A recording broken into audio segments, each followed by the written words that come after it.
Hi, welcome to the next presentation about what documents need to be served with the tenancy agreement to remain compliant and avoid fines and penalties.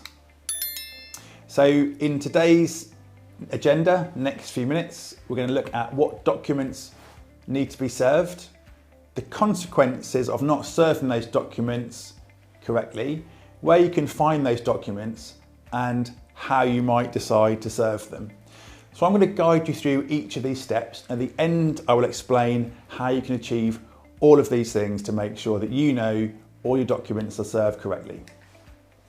So perhaps you're not sure what documents need to be served with your tenancy agreement.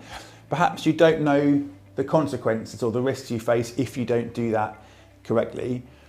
Perhaps you need to know where to find the documents and perhaps how to serve them.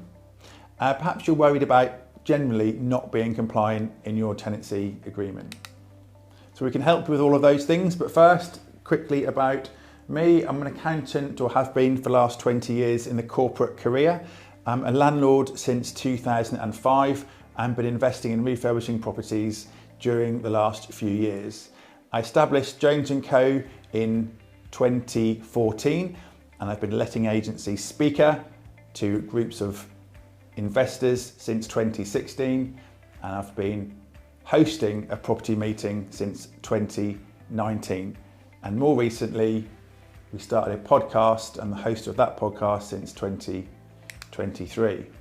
So Jones&Co lettings and sales agency manages hundreds of properties Norfolk wide. Our products include lettings, sales, property acquisition services, refurbishment services and coaching.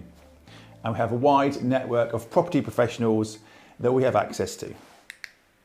So back to the topic, what documents need to be served with the tenancy agreement to remain compliant and avoid any penalties or fines? So there's a list of documents. These are mandatory. So obviously your assured short hold tenancy agreement, it's advisable to have one of those. With that, you must serve your gas certificate. That's an annual certificate that must be done every year if you have gas appliances in the house. Your energy performance certificate, EPC, that typically lasts 10 years. You might have got that when you bought the property. If it's expired, that needs to be renewed and issued with your tenancy agreement. The how to rent guide, it's a government document that gives tenants all the information they need about their rights when they rent a property and their responsibilities when renting a property. And the deposit prescribed information, that needs to be served correctly with the tenancy agreement. And if it's a house of multiple occupation and it's licensed, you need to issue the license to your tenants. So it's also advisable to issue the electrical installation and condition report, so EICR. That gives the house assurance that its electrical installation is up to scratch and compliant. Other certificates, for example, if it is a HMO, there's more certificates required. So for example, annual alarm test, annual lighting tests, portable appliance testing, and the equipment, fire equipment like extinguishers and blankets. There is documentation around right to rent checks that you need to make sure that you do as a landlord. You might want to give your tenants the appliance instructions, so fridge, freezers, microwaves, ovens, boilers, etc., to make sure that they know how to operate the appliances that you might decide to provide with your tenancy. And other useful contact numbers. We provide other contact numbers for local services in the area. So there are consequences for not serving the documents at the right time. These are the main consequences that you might come across. So you are not able to serve a Section 21 notice to ask your tenants to leave if you haven't served the gas certificate, the energy performance certificate and the how to rent guide. So it's really critical that you provide those up front because it will limit your ability to serve a Section 21 if at any point you need your house back. The rent is not actually legally due if a landlord's address is not provided. So we don't come across this very often, but you do need to provide your address.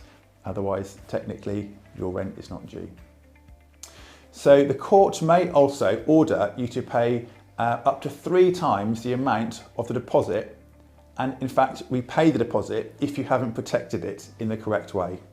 So we'll go into more detail on a later video about how to do that, but broadly speaking, you must issue the prescribed information and protect the deposit within 30 days of receiving it. And there are fines up to £5,000 for not having an EPC. So some serious consequences to getting these documents served correctly. So where can you find all these documents? So your gas and EICR, your contractor, your heating engineer or your electrical contractor will have those certificates. They will give them to you. It's important to file them in the appropriate place with the expiry date so you know what to do when it expires. Your energy performance certificate, again, you might have got it when you bought the house, but you can also find them on the .gov website and the EPC register. So the how to rent guide is also on the .gov website. That does change from time to time, so don't download it and keep it forever. It will change and you need to serve the most up-to-date one. So always go back to the .gov website, download the most recent copy and serve that and give that to your tenants. Deposit paperwork. So you must give the prescribed information and the certificate to your tenants. There are three main deposit schemes in the UK: Deposit Protection Service, so DPS, TDS and My Deposits. So you must lodge your deposit with one of those. It could be a custodial scheme or an insured scheme. Custodial means that you hand the money over to the government, or the insured schemes you pay for the privilege of keeping that money yourself. But both examples are good ways of protecting those deposits. And your HMO license, you can get that from your local council. So that's where to find the main documents and how to serve them. You have a couple of options about how you might want to serve your documents. So you can do it on paper, obviously print your tenancy agreement out and print all of these documents out and hand them to your tenant, and that is you serving your documents. So you can do it that way. Obviously you get access to a printer and it's a lot of paperwork to kind of get, to organise. So we prefer not to do it that way. You can also serve those documents by giving to them via an online signing software. So Signable and DocuSign are two popular ones. We use Signable. And it's important for both of these methods to make sure that your tenant confirms they have seen those documents. So online signing software is implicit because they've signed to say that they've seen those documents that they're signing for. But I'd probably advise to get, if you're doing it on paper, a separate bit of paper to say, I, the tenant, have seen all the documents that I'm required to see. So that means you have something to demonstrate that you served those documents at the right time, at the right moment. So that's a brief run through about what documents are needed. We've talked about what documents are needed to be served. We've talked about the consequences of not serving those documents. We've talked about where to find those documents and how you might want to serve those documents. So now I will explain how you can ensure that you have served all the right documents.